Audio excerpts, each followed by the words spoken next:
You know, fish are pretty cool, and I'm definitely not just saying that because the giant fish thing watching everything I do. Go away. Wait, no! Fish Fest is a game jam that I hosted where people got 1 week to make a game about fish. And of course, even though I hosted it, I still wanted to make a fish game too, because fish? So cool, love them. Please don't do that again. So now the game idea. Fish? Soccer.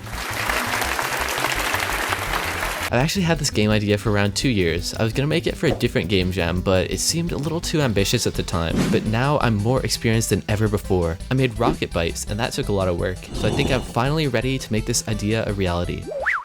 Once the jam countdown struck -2, I opened up Blender and created a silly fish guy, which I animated to flap its tail, and I added a toon shader so it looks more like, well, this. Then I coded some fish movements so that you can push a ball around, which works perfectly on the first try like always. I also made a second fish because I think there's more than one type of fish. I'm gonna have to fact check that one, hold on. You're not able to swim completely straight, but instead you have to flap your tail left and right, which adds some more challenge as kind of an L on the fish's part. Oh, you did not like that. Wait, no, I'm sorry! Have you ever tried making a shader before? Basically, it's just some math that tells the computer how something should look. Everything from these lines to the stars around me are made with the shader. Lately, I've really wanted to improve my visual style and make a lot more games that I can show off and feel really proud of, like Rhythmal and Rocket Bites. So since I've been learning to make shaders a little bit, I decided to try and make some water. I do that by scrolling some noise textures over each other, moving the surface up and down based on the brightness, and then I round that and use it to set the color of the water. I also took some notes from Fishy 3D, which kind of inspired some of the art style and made the game super pixelated. I also messed with some of the coloring a bit more and made the fish completely unshaded, since it was kind of hard to tell the colors apart when the fish is like 4 pixels anyway.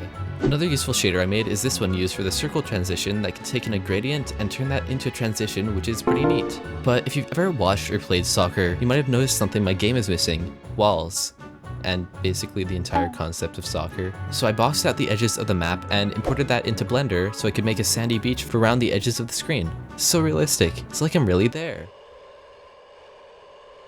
For the nets, I ended up just creating this dotted outline, which I then overlaid on the water, and I made it wobble kind of like it's floating on top. I also created some confetti particles that show up when the ball enters a net. Yum.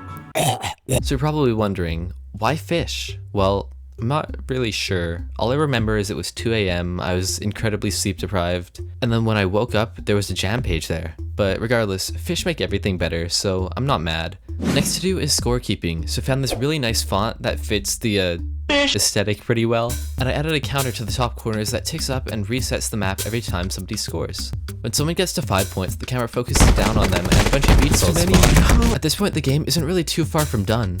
I added some nice clouds to the title screen by making spheres grow and shrink, made some buttons, I found some sound effects online along with some of my own. But the game is not done yet. It's still missing 2 things. For the music, I decided to commission one of the top fish artists, Taylor Swim, who came back with this banger.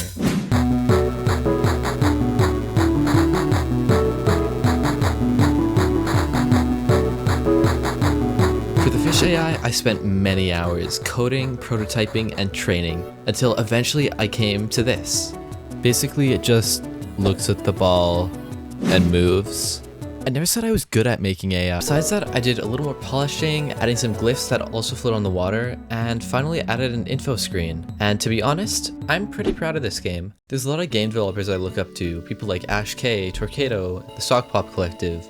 As I've said before, I really want to focus on making genuinely good games, artistically and gameplay-wise, so I'm actually pretty happy with how this turned out. This game isn't anything huge or anything, but even then, it's still a testament to how much I've improved since I first came up with the idea and was too afraid to implement it. Let's see what everyone else thinks. Bullshit. How am I supposed to say this? The AI either kicks the ball into its own goal or destroys me completely with no... Listen, we don't talk about that. The AI is impressive, but I am better. Once submissions closed, the jam ended up having over 500 submissions. A lot of the submissions were actually really cool. I wasn't sure what to expect because I originally only thought there would be like 20 entries, not 500, so that was a little crazy. Like, look at some of these. I wasn't expecting something this cool and stylized. In the end, I got 29th place, which I'm more than happy with, and a team of 2 ended up walking away with this beautiful trophy. I'm especially proud of the fact that recently one of the creators of the winning game reached out to me and said, hey, we're actually making a full Steam release of our fish game. You know, in the end, fish really do bring people together. Maybe that's why they're so special.